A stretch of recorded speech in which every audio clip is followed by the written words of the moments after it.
상품의 정확한 정보를 소비자들한테 정확하게 전달할 수 있는 것이 좋은 광고 사진이라고 생각합니다. 문제의 해답은 클라이언트가 가지고 있는 경우가 많아요. 그것을 어떻게 표현하는 방법을 모를 뿐이죠. 작가하고 클라이언트의 협업 관계는 상당히 중요하다고 봅니다.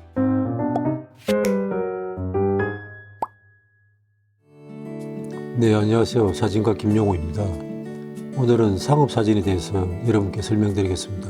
기업이 영리를 목적으로 하는 이런 상품을 판매하거나 기업의 이미지를 대중들에게 알리기 위한 방법으로서 광고를 이용할 때 일반적으로 사용되는 그 방법을 사진을 많이 사용하거든요. 그래서 물론 이제 상품 광고를 위할 때 상품 사진을 정확하게 찍는다든지 그 브랜드가 목적하는 이미지를 잘 대중들한테 쉽게 전달할 수 있는 방법을 상업사진이라고 볼 수 있겠습니다. 아무래도 브랜드의 목적성에 맞는 사진이 좋은 사진이 할 수 있겠죠. 어떤 사회적인 윤리라든지 도덕성을 벗어나지 않는 상태에서 상품의 정확한 정보를 소비자들한테 정확하게 전달할 수 있는 것이 좋은 광고 사진이라고 생각합니다. 그 상업사진이냐 파인아트냐의 구별은 사실은 클라이언트가 누구냐에 관한 문제거든요.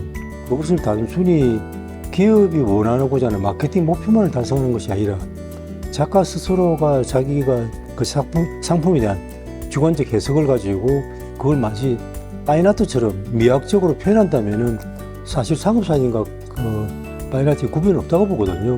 그런 의미에서 뭐 좋은 작품, 좋은 상업사진은 실질적으로 파인아트 작품처럼 미술관에 전시도 하기도 하고 그 사진이 상업사진은 사실은 일회성이지 않습니까? 그 상품이 나왔을 때에 소비자한테 그 상품 정보를 전달하기 위해서 만들었긴 하지만 좋은 상업사진은 영속성을 가지고 미술관에 전시도 되기도 하고 콜렉터한테 판매도 되기 때문에 일시적으로 브랜드 이미지만을 위한 것이 아니라 그 사진이 가지는 말하자면 미학적 아름다움이 영속성을 가지고 영원히 작품으로 남는 경우도 있습니다. 그래서 일단은 광고 사진 같은 경우는 사진가 혼자만의 작업이 아닌 경우들이 많거든요. 소위 말하는 광고회사의 기획 담당자와 브랜드 마케팅을 작업하는 이제 뭐 아트 디렉터라든지 많은 사람들이 협업해서 나타나기 때문에 주제를 만드는 방법은 다 같이 의논해서 하는 경우가 있고 또는 작가 스스로가 어떤 주제를 정하기도 하거든요. 저 같은 경우는 이제 어떤 대상에 대해서 만약에 촬영 의뢰를 받으면 그 대상에 대한 연구를 많이 합니다. 제가 이제 현대자동차의 해외 프로젝트를 맡은 적이 있었거든요. 이제 전 세계에 있는 이제 7개의 공장을 촬영하는 일이었는데 그 클라이언트 요구는 단순히 그냥 해외 공장을 찍어 달라는 요구였어요. 제가 찍을 때 어떻게 뭐 국내 공장과의 해외 공장의 차이는 무엇인가를 연구를 하면서 어떻게 찍을까에 대한 고민을 시작했죠.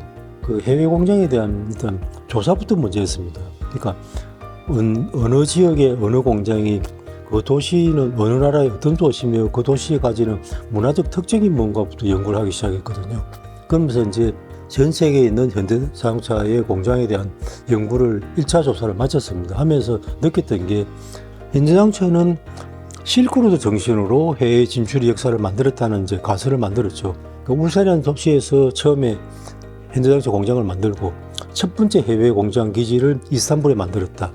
말하자면은 유라시아의 동쪽과 서쪽을 잇는 거대한 실크로드를 통해서 그 이스탄불에다 공장을 만들고 러시아의 생페테스부르크 그리고 그 신대륙 대양을 넘어서 신대륙인 미국 그 다음에 브라질로 하는 이 소위 말하는 제가 만드는 모던 실크로드 오랫동안 동서양의 교역의 이름으로 실크로드 했다면은 제가 모던이라는 이름을 붙였어요.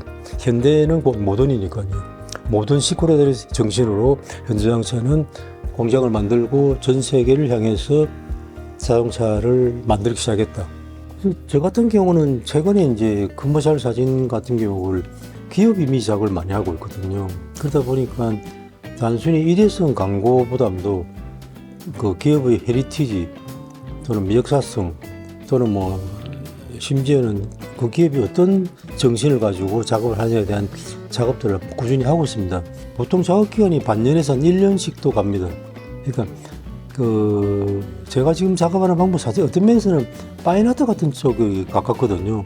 그러니까 꾸준히 작업물에 대해서 공부하고 연구하면서 기록하면서 나오는 결과물들을 사진을 찍고 그 찍은 사진을 영상을 만들기도 하고 또 나중에 책으로도 만들기도 하고 작업이 진행되는 많은 이야기들을 채집해서 또 보고서를 만들기도 하면서 전체적인 작업이 완성된다고 볼 수가 있죠. 사실 그 문제의 해답은 클라이언트가 가지고 있는 경우가 많아요. 그런데 단지 왜냐면 그 무엇을 시작했거나 그 무엇을 만든 사람은 클라이언트 자신이니까요. 근데 그것을 어떻게 표현하는 방법을 모를 뿐이죠. 단지 표현하는 방법은 저희들이 알고 있고 근데 그 무엇을 어떻게 표현하기가 가장 중요한 거죠. 그런 점에서 제가 중요한 작업 중에 하나가 현대자동차의 충돌 테스트 사진이 있습니다. 근데 사실은 그게 중요한 거는 전속력으로 달려온 자동차와 그 자동차를 타고 있는 더미, 이 파손 상태가 이 중요한 작업의 결과물이죠. 근데 사실은 그 자동차 부딪힌 벽면에 대해서는 아무도 기록을 남기지 않았습니다. 왜냐면 거기서는 얻을 수 있는 정보가 없으니까요. 근데 저는 그것을 찍었거든요. 아무도 그것을 찍지 않았기 때문에 찍었다는 것이 아니라 제 눈에는 그게 굉장히 아름답게 보였어요. 그리고 그 사진을 찍어서 클라이언트한테 보여주고 내가 설명했거든요. 이 사진은 몇 천억짜리입니다 라고 했어요. 자동차 개발비가 수십억 수백억씩 드는데 그 수십억 수백억씩 든 자동차가 수십 대가 충돌한 흔적이기 때문에 이 흔적을 넣으려면 수천억이 듭니다 하니까 맞는 말이잖아요. 그래서 그 사진은 한동안 현대자동차 해외 홈페이지에 사진가 김용호가 발견한 현대자동차의 정신과 철학으로 표현됐거든요.